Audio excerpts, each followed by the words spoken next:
La bibliothèque intercommunale de Gourdon vous propose un jeu de pistes littéraires, un parcours dans quelques-unes des plus grandes œuvres de la littérature mondiale. Des grands textes qui réconfortent, qui vont nous aider à tenir ce temps de confinement. Alors, voilà la proposition. On vous lit les premières pages d'un grand livre de la littérature mondiale et à vous ensuite de jouer. On vous donnera 3 indices et avec ces 3 indices, vous pourrez vous lancer sur la piste.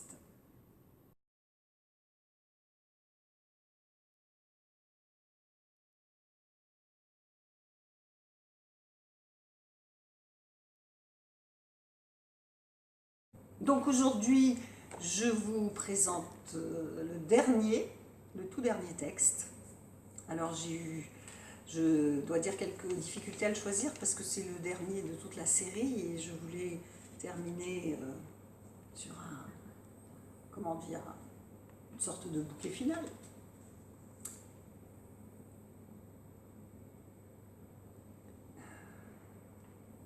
J'ai possédé en Afrique une ferme au pied d'une gombe.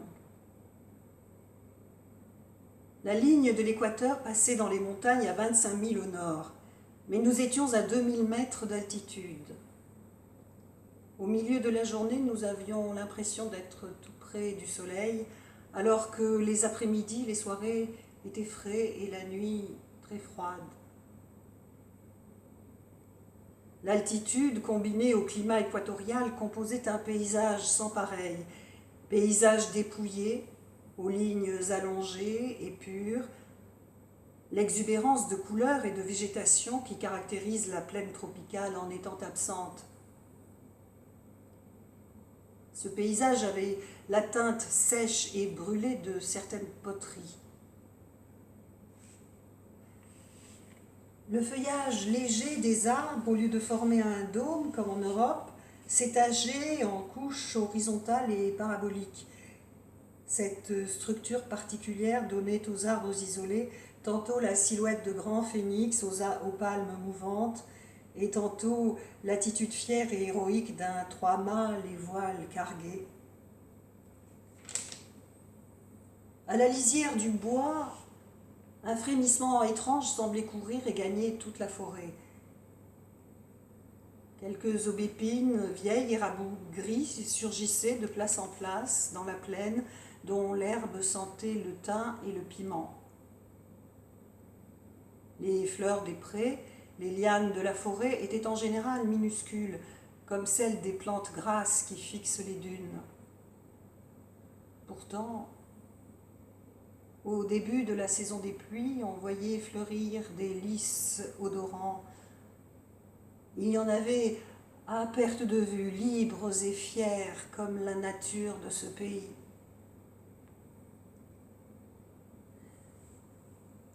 L'air est l'élément essentiel de la vie et du paysage africain. Quand on fait un retour en arrière, après un séjour de plusieurs années dans les hautes terres d'Afrique, on a l'impression curieuse que la vie s'y écoulait en l'air. Le ciel n'était jamais très bleu, il restait pâle, mais si lumineux que les yeux le fixaient avec peine. Des nuages légers et changeants le traversaient. Je voyais des palais se construire à l'horizon, les nuages s'en détacher et voguer dans l'espace. Ce ciel avait pourtant des trésors de bleu qu'il répandait à profusion sur les hauteurs les plus proches. En plein midi, l'air devenait vivant.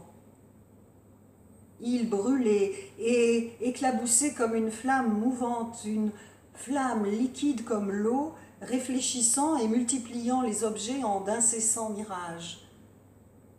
À cette altitude, il vous enivrait, vous donnait des ailes. On se réveillait dans nos montagnes avec le sentiment d'avoir enfin trouvé son élément.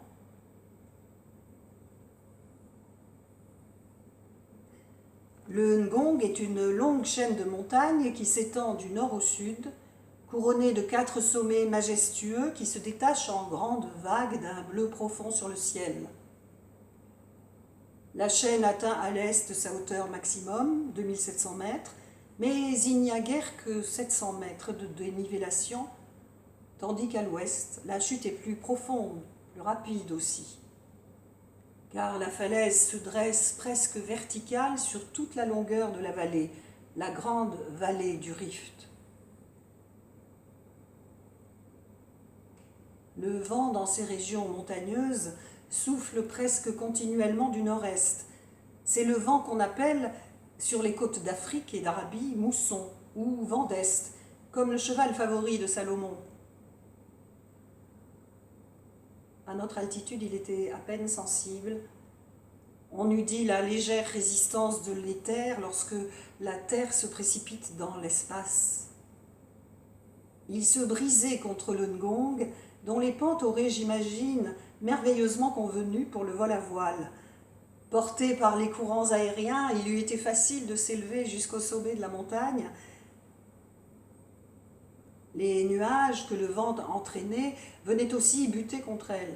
Ils y demeuraient, accrochés, ou bien se déversaient en ondées. Plus haut, d'autres dépassaient les écueils et poursuivaient leur course vers l'ouest pour disparaître sur les déserts brûlants de la vallée du Rift. J'ai souvent suivi de chez moi leur fuite au-dessus des sommets et c'était chaque fois avec la même surprise que je voyais leur masse imposante et fière fondre et se dissiper dès qu'elles atteignaient l'arête.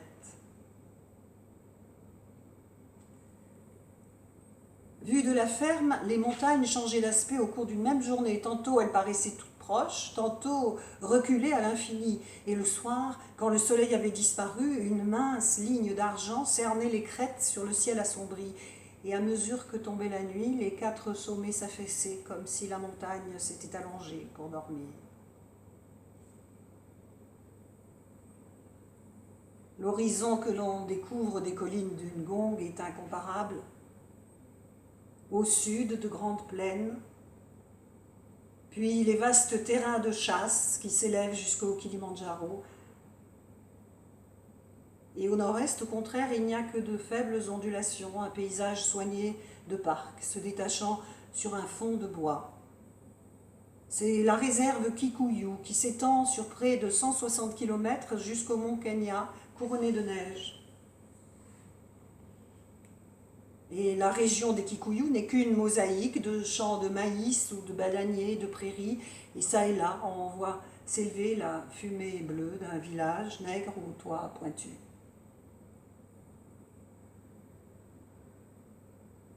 La région montagneuse du Ngong frappe, quand on la parcourt, par sa grandeur et son mystère, autant que par sa variété, avec ses longues vallées, ses fourrés, ses gorges verdoyantes et ses rocs.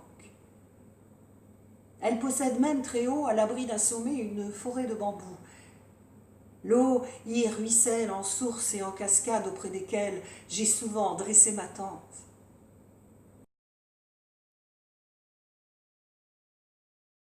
Donc je vous donne les 3 indices. Alors d'abord, le premier indice sur l'auteur, c'est donc une héroïne, n'ayons pas peur des mots, une héroïne, une aventurière, et un immense écrivain.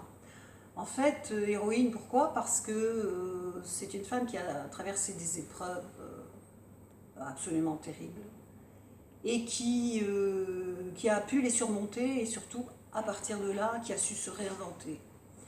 Je crois qu'elle disait que la vie est horrible si on ne la fonde que sur la raison. Et aussi, si on s'enferme dans une seule identité. Et c'est vraiment quelqu'un, il y a eu plusieurs parties de sa vie, elle a eu plusieurs vies sur plusieurs continents. Et c'est aussi une femme qui est née dans une époque où les femmes étaient considérées comme des pots de fleurs. Et d'ailleurs, elle disait que les femmes, quand elles se mariaient, elles étaient comme des albatros enfermées dans une cage, oui, de canaries. Voilà, atroce dans une cage de canaries.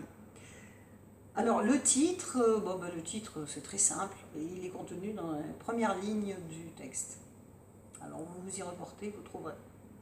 Ensuite, l'œuvre donc elle l'a écrite, comment dirais-je, après avoir justement traversé ce cercle de feu, ce traumatisme terrible.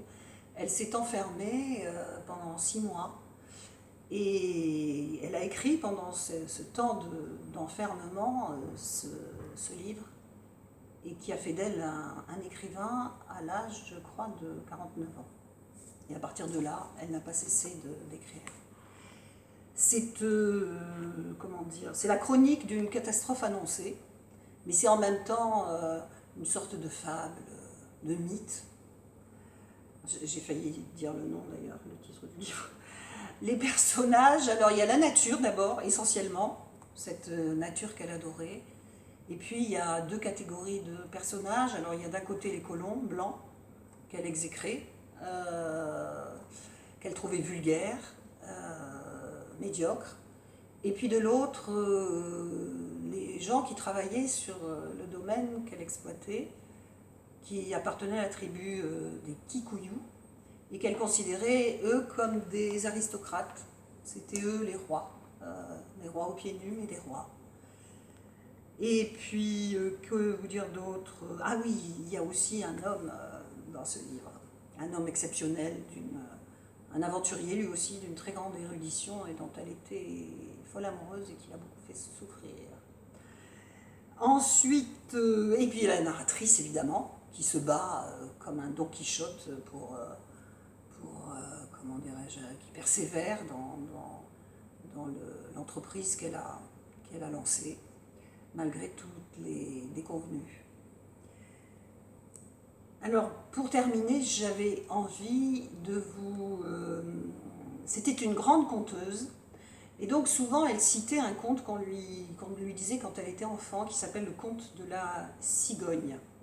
Alors je vous le résume. C'est un homme qui est réveillé en pleine nuit par une catastrophe.